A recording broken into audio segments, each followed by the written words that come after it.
Merci Madame la Présidente. Un dirigeant politique devrait sans cesse aspirer à deux objectifs fondamentaux, la paix à l'intérieur et la paix à l'extérieur.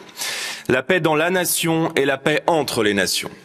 En l'absence de l'une ou de l'autre, la liberté disparaît ou n'est qu'un bien fragile qui peut à tout moment être brisé. Depuis presque un an, la Russie a envahi l'Ukraine, violé ses frontières, commis des actes de guerre contre des populations civiles et occupé une partie importante illégalement de son territoire.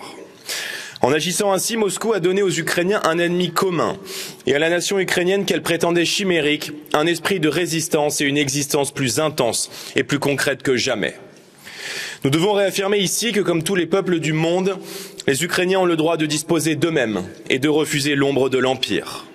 Et comme toutes les nations du monde, l'Ukraine a le droit légitime et peut-être même le devoir de défendre son territoire, son intégrité et ses frontières.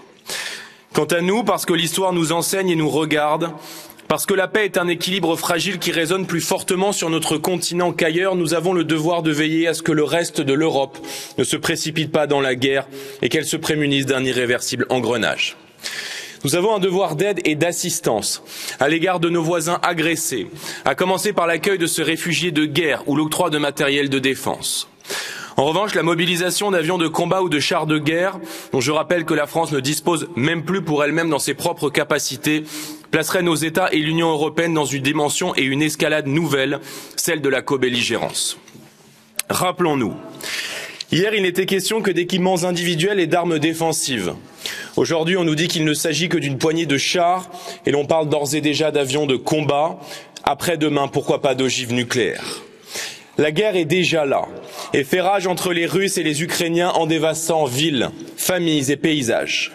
Mais demain, elle pourrait s'élargir à d'autres et embraser tout le continent si nous effaçons totalement de notre horizon la possibilité de la paix.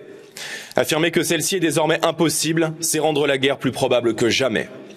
Il est inquiétant que la volonté de rechercher des conditions de paix soit présentée par certains va-t-en-guerre comme le souhait d'une victoire russe.